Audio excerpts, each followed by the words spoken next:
Yes dear students, నేను ఇక్కడ మళ్ళీ స్ట్రెస్కు సంబంధించిన రూల్ 10th గురించి డిస్కస్ చేస్తున్నాము. Both inflectional and derivational suffixes do not change the stress of the word. Actually suffixes two types: inflectional suffixes and derivational suffixes. Inflectional suffixes and derivational suffixes. Inflectional అంటే మార్చలేని వాటిని inflectional అంటాము. Derive అంటే మార్చేటువంటి, అంటే ఒక word నుంచి మరొక వర్డ్లోకి మార్చగలిగేటువంటి పదాలను డెరివేషనల్ సఫిక్సెస్ అంటాము. సఫిక్స్ అంటే మీకు తెలుసు, ఒక పదానికి చివరన కొత్త పదం యాడ్ అయితే కలిస్తే దాన్ని సఫిక్స్ అంటాం. ఒక పదానికి ముందల కొత్త పదం యాడ్ అయితే దాన్ని మనము ప్రిఫిక్స్ అంటాము. చూడండి, ఇన్ఫ్లెక్షనల్ సఫిక్స్ అంటే the suffixes which do not change, మార్చకపోతే, the part of the speech of the word are called inflectional. S, ES, IES, ED, ENG, EN, ER, EST ఇలాంటి పదాలు ఏవైతే ఉంటాయో, ఓకేనా, వర్డ్కి చివరన వర్బ్ పదాలు కావచ్చు, కొన్ని నౌన్స్ కూడా మనకు చివరన ఉంటాయి. ఇలాంటివి మనం మార్చలేము, అవి కంపల్సరీ అవే. ఎందుకంటే అది వర్బ్ అయితే టీఎస్ యాడ్ అవుతుంది, ఈఎస్ యాడ్ అవుతాయి, ఐఈఎస్ యాడ్ అవుతుంది. కొన్ని సందర్భాల్లో నౌన్స్ కూడా ఐఈఎస్ యాడ్ అవుతుంటాయి. ED past participle, ing form present verb అంటే వర్బ్ పదం, ఈఎన్ నౌన్స్ సంబంధించి, ఈఆర్ నౌన్స్ సంబంధించి, ఈఎస్టీ నౌన్స్ సంబంధించి, అబ్జెక్టివ్ సంబంధించి, ఇట్లా మనకు సూపర్లేటివ్లో ఇట్లా. కాబట్టి అవి మార్చలేనివి, అవి అంతే. అవి పదాలు అట్లే వాడతాం, సిస్టమేటిక్గా వాడతాం. కాబట్టి ఇన్ఫ్లెక్షనల్ సఫిక్సెస్ అవన్నీ వాటిని అంటాము. అట్లనే వచ్చేస్తే ఇక్కడ మీకు వెరీ క్లియర్గా మనకు ఇవ్వడం జరిగింది. సో ఇవి ఒకసారి గుర్తుపెట్టుకోవాలి మీరు, ఓకేనా. ఇక్కడ గుర్తుపెట్టుకుంటే ఇవి ఇన్ఫ్లెక్షనల్ సఫిక్సెస్, ఒక పదానికి చివరన ఉన్నటువంటి పదాలుగా మనం గుర్తుపెట్టుకోవచ్చు. నెక్స్ట్ డెరివేషన్ సఫిక్సెస్ చూడండి. The suffixes which change the part of the speech of the word mostly are called derivative. Okay, ఇక్కడ కూడా చూస్తే మనకేమున్నాయంటే చూడండి, ఎఫ్యూఎల్, ఈ పదాలు గుర్తుపెట్టుకోవాలి. ఒక సఫిక్సెస్ చివరన, ఒక వర్డ్కి చివరన ఎఫ్యూఎల్, ఎన్ఈఎస్ఎస్, మెంట్, డమ్, హుడ్, ఏజ్ ఎక్సెట్రా ఈ పదాలు ఉంటే వీటిని మనము డెరివేషనల్ సఫిక్సెస్ అంటాము. చూడండి, యాక్చువల్లీ వర్క్ అనే నౌన్ ఉంది, ఓకే, దీనికి వర్క్స్ అని ఇచ్చినాం, ఇది ఇన్ఫ్లెక్షనల్ ఓకేనా. అది అంతే, అవే మారుతాయి, అంతకన్నా వేరే మారడానికి అవకాశం లేదు. వర్క్డ్, వర్కింగ్, లార్జెస్ట్ ఇవన్నీ కూడా అంటే ఇన్ఫ్లెక్షన్ సఫిక్సెస్. డెరివేషన్ సఫిక్సెస్ చూడండి, కైండ్నెస్, ఓకే, అది అంతే, దీనికి అర్థం అదే ఉంటుంది. వర్క్స్ అదే అర్థం ఉంటుంది, అదే అర్థం ఉంటుంది, వర్కింగ్ కూడా అదే ఉంటుంది, లార్జర్ అదంటే అదే ఉంటుంది. కానీ డెరివేషన్ ఉంటుంది, కైండ్ అంటే జనరల్గా అయితే కైండ్ అదే కదా, ఒక రకమైన కైండ్నెస్ మారింది. మేనేజ్మెంట్, బ్యూటిఫుల్, పవర్లెస్, కింగ్డమ్, ఓకేనా. ఇట్లా కొత్త అర్థాలుగా మనకు మారుతూ ఉంటాయి. పదం కూడా చేంజ్ అవుతూ ఉంటుంది. కాబట్టి దాని డైరెక్షనల్ సఫిక్సెస్ అంటాం. నెక్స్ట్ రూల్ 11 చూడండి. If a word ends with suffixes ER, ESQE, ER, AIN, ETE, ETTE, ESE, AIRE etcetera, the stress of the word is always on the second syllable of the suffix itself అని మనకు rule ఉంది. చూడండి, ఇక్కడ ఏమి ఇచ్చాడంటే ఒక word చివరన ఈ ఉంటే చూడండి, ఎక్కడైతే ఈ ఉంటుందో దానిపైన స్ట్రెస్ మార్క్ వేయాలి, ఎక్కడైతే ఈ ఉంటుందో దానిపైన స్ట్రెస్ మార్క్ వేయాలి, ఈ ఉంటుంది దానిపైన స్ట్రెస్ మార్క్ ఇస్తాం. ఈఆర్ ఉంటే దానిపైన స్ట్రెస్ మార్క్, ఈఆర్ ఉంటే స్ట్రెస్ మార్క్ ఇస్తాం. ఈవీఆర్ ఉందనుకో, ఎక్కడైతే ఈవీఆర్ ఉంటే దానిపైన స్ట్రెస్ మార్క్, అంటే లాస్ట్ సఫిక్సెస్, ఓకేనా. ఈఎస్క్యూఈ అనే వర్డ్ ఉందంటే దానిపైన స్ట్రెస్ మార్క్ వేయాలి, ఈఎస్క్యూఈ ఏదో ఉంటుందో ఆ సిలబుల్ పైన స్ట్రెస్ మార్క్ వేయాలి. అంటే ఒకటి జనరల్గా మీరు గమనించాల్సింది ఏంటంటే, బాగా గమనించాలి, ఒక్కటి బాగా గుర్తుపెట్టుకోండి. ఏంటంటే ఏదైతే ఐక్యూ ఉందో చూడండి, ఇక్కడ ఐకి ఈఎస్క్యూఈ ఈ ఈఎస్క్యూయూకి ఏదైతే ఉంటుందో దానికి ముందు ఒక కాన్సోనెంట్ లెటర్ అనేది కంపల్సరీ ఉండాలి, అప్పుడు మాత్రం స్ట్రెస్ మార్క్ వస్తుంది. చూడండి, ఈఎస్క్యూక్యూ ముందు R consonant letter stress mark ఇచ్చింది. ఏఐఎం చూడండి, ఏఐఎంకి ముందు టీ కాన్సోనెంట్ లెటర్ దానిపైన స్ట్రెస్ మార్క్ ఇచ్చిన, టీ కాన్సోనెంట్ లెటర్ ఉంది దానిపైన ఇచ్చింది. ఏఐఎంకి ముందు టీ కాన్సోనెంట్ లెటర్ దానిపైన ఇస్తాం. మెయింటైన్, కంటైన్, సస్టైన్ ఇట్లా స్ట్రెస్ మార్క్ ఇస్తాం అన్నమాట, ఓకేనా. బర్లెస్క్యూ, నెక్స్ట్ పిక్చరెస్క్యూ, ఇట్లా లైక్ దిస్, ఓకే. అట్లనే ఈటీఈ చూడండి, ఈటీఈ ఈటీఈ ఉంది, రైట్, దీనికి 2 కాన్సోనెంట్స్ ఉన్నాయి, ఓకేనా. ప్లైట్ పీ పైన. అట్నే డెలైట్, ఎల్ కాన్సోనెంట్ దానిపైన స్ట్రెస్ మార్క్ ఇచ్చిన. పిఎల్ కాన్సోనెంట్స్ 2 కాన్సోనెంట్స్ దీనిపైన స్ట్రెస్ మార్క్ ఇవ్వాలి, ఓకే. సో కంప్లీట్ 2 సిలబులా, ట్రై సిలబులా, పాలిసిలబుల్ కాదు, బట్ చివరన ఒక సిలబుల్కి చివరన మనకు ఏదైతే ఉంటుందో ఇక్కడ ఉన్నటువంటి ఈ కానీ ఈఆర్ కానీ EVR, ESQ, AIM, ETC and ETT, ESC, AIR ఏవైతే ఉంటో వాటికి ఏవైతే ఉంటుందో చివరన సఫిక్సెస్, ఆ చివరన ఉన్న సఫిక్సెస్కి ముందు కాన్సోనెంట్ లెటర్స్ 1 కానీ 2 కానీ ఉంటే వాటిపైన సెస్ మార్క్ ఇవ్వాలి. ఇది చాలా బాగా గుర్తుపెట్టుకుని రాసుకోండి. చూడండి. So cigarette, cassette, etiquette, okay. So Chinese, okay. Next Portuguese, okay. Questionnaire అనేది వస్తుంది. Millionaire, so like this. ఏ అవసరం. నైస్. చూడండి. నెక్స్ట్ 12th రూల్ చూస్తే if a word ends with the suffix shun, STION, it always becomes chun అర్థం వస్తుంది. Chun actually STION అంటే sounds ఏవైతే ఉంటాయో పదానికి చివర సఫిక్సెస్ దానికి చన్ పలకాలి. క్వశ్చన్ యాక్చువల్లీ మనం క్వశ్చన్స్ అవుతుంటాము. మన Indian pronunciation basically mother tongue basic చేసుకొని అక్కడ మనము షన్ క్వశ్చన్ అంటుంటాము, సజెషన్ అంటుంటాము, డైజెషన్ అంటుంటాము. కానీ అది actually question, suggestion, so digestion, so ఇట్లా మనం ప్రొనౌన్స్ చేయాలి according to phonetic transcription. Okay, right. Next 13 చూడండి. If a word ends with the suffix ket, it always becomes kit.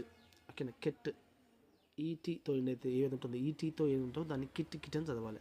Market కాదు మార్కెట్, ఓకేనా. రాకెట్ కాదు రకెట్, అండ్ క్రికెట్ కాదు cricket అని చదవాలి according to phonetic transcription. Okay. Next and if a word ends with suffix S or ES, ఓకేనా, if it is preceded by a voiceless sound except cha, sha, sa, sha, the suffix s or es always becomes sa. So the voiceless sounds in the kachatapa ఫస షహ కచర్తప ఫస షహ ఇక్కడ మనం గుర్తుపెట్టుకోవాలి. కచర్తప గజర్దబ అనే తెలుగులో ఒక rule ఉంటుంది. ఆటగానే ఇది కూడా కచర్తప ఫస షహ అని గుర్తుపెట్టుకోవాలి. Voiceless sounds, right. సో ఈ వాయిస్లెస్ సౌండ్స్లో చా, టీ, షా, ఓకేనా. నెక్స్ట్ షా, చా, సా, షా, ఇది ఓకేనా. ఇది షా, ఇది సా, ఓకేనేమో చా. ఇట్లా ఇవి కాకుండా అని అంటున్నాడు. చూద్దాం. ఓకేనా. Cups, so, cups. Roofs, cooks, okay. Cuts, paths, maths, pots, okay, like this. And if the suffix is preceded by a voiced speech sound, ja, the suffix is sa, es always becomes ja sound వస్తుంది. ja. roads, okay na. maidens, dogs, g తర్వాత yes వస్తే dogs అంటున్నాము, కానీ dogs అనాలి. Tools, tools కాదు tools, okay. Cars అంటే cards, okay. Bulbs అంటే bulge అనాలి. బల్బ్స్ కాదు bulbs, okay. Next trend general trends అంటుంటారు. ట్రెండ్ షాప్కి పంపారా బాబు అంటాడు. ట్రెండ్ షాప్ కాదు, Twenge shop, Twenge, okay. So ఇవన్నీ కూడా రూల్స్కి సంబంధించినవి. Next if the suffix is preceded by the sounds cha, sa, sha, ja, za, the suffix always becomes is, I, z. ఇక్కడ చూడండి. is అనే సౌండ్ పలకాలి. చూద్దాం. రోజెస్ మన ఎట్లా ROSES రోజెస్ అంటుంటాం, కానీ రోజెస్, ఓకే. రోజెస్. ఇది బషెస్ కాదు, ఓకేనా.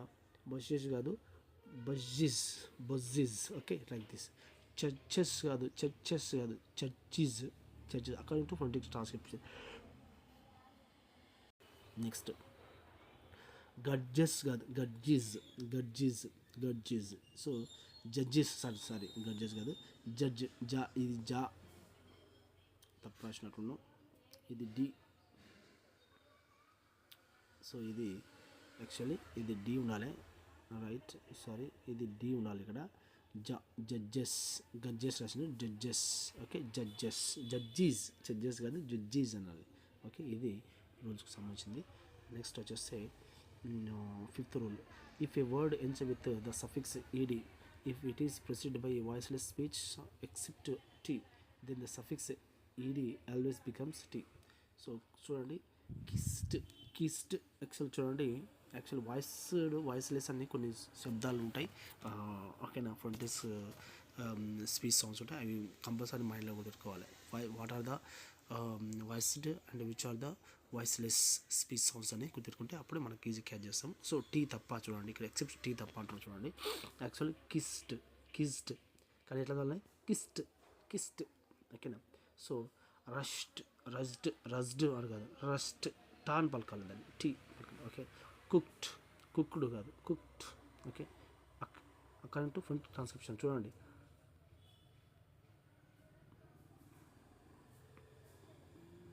వాయిస్లెస్ సాంగ్స్కి వాయిస్లెస్ దానికి టీ అనేది మనం యాడ్ చేయాలన్నమాట. ఓకేనా. క్యాప్డ్ కాదు, క్యాప్ట్. స్టఫ్డ్ కాదు, స్టఫ్డ్ లైక్ దిస్. ఓకేనా. సో కొద్దిగా డిఫికల్టీ, రిపీట్ చేస్తుంటే బాగా ఈజీ అవుతుంది. And preceded by, okay right. So ఇక్కడ చూడండి కొన్ని రూల్స్ ఉన్నాయి చూడండి. Suffix becomes D. చైన్డ్ చూడండి, preceded by voiced sound. If suffix ఈడితో ఎండ్ అయితే వాటికి సో మనం డీతో ఎండ్ చేయాలి. చైన్డ్ కాదు, chained. Okay, doomed. Okay, next could కాదు. ఓకేనా, కుడ్, SCOULD, కుడ్. రైట్, ఇక్కడ కొద్దిగా స్పెల్లింగ్ మిస్టేక్ ఉన్నట్టుంది, చూద్దాం. Next changed the, rubbed like this. Okay, చూడండి, అకార్డింగ్ టు ఫొనెటిక్ ట్రాన్స్క్రిప్షన్ బాగా క్యాచ్ చేయండి. Okay, next if the suffix ED is preceded by the sound TD, టాడా ఆల్వేస్ బికమ్స్ ఐడి, ఇడ్గా చదవాలి. వాంటెడ్ కాదు, wanted. Right. So next contacted, ted కాదు, tid అని చదవాలి. ఈడీ ఉంటే దానికి ఈడీ అని చదవాలి. ఓకేనా. ఈడీ ఉంటే ఐడి అని చదవాలి, ఈడీ. ఓకేనా, డెడ్ కాదు, did. Proceeded. Okay, so decided కాదు, decided like this. Okay, though words begin with same syllable do not have stress on the same syllable. Okay, so the words begin with the same syllable. Okay, do not have stress on the same syllable. Right, ఇక్కడ చూడండి ఏం atom, atomic. So same words ఉన్నాయి, atom, అటామికల్. So మారినాయి పదలేక. So ఇక్కడ route 2గా మారినాయి అనమాట. కానీ atom కాడ స్ట్రెస్ అయింది సెకండ్ సిలబుల్ పైన, అదే కూడా అటామిక్ ఇక్గా తీసుకున్నాం. రూల్ ఉంది ఇక్కడ, ఐసీ రూల్ ఉంటుంది, అక్కడ సెకండ్ సిలబుల్ పైన చేసుకుంటాం. ఇక్కడ థర్డ్ సిలబుల్ కాదు, ఇక్కడ సెకండ్ సిలబుల్ వచ్చింది, లాస్ట్ సెకండ్ సిలబుల్. అటామికల్. ఓకేనా, ఈ థర్డ్ సిలబుల్ చూడండి. అంటే ఇక్కడేమో ఆక్కడ సౌండ్ వచ్చింది, అది ఒక థర్డ్ సిలబుల్గా మారినప్పుడు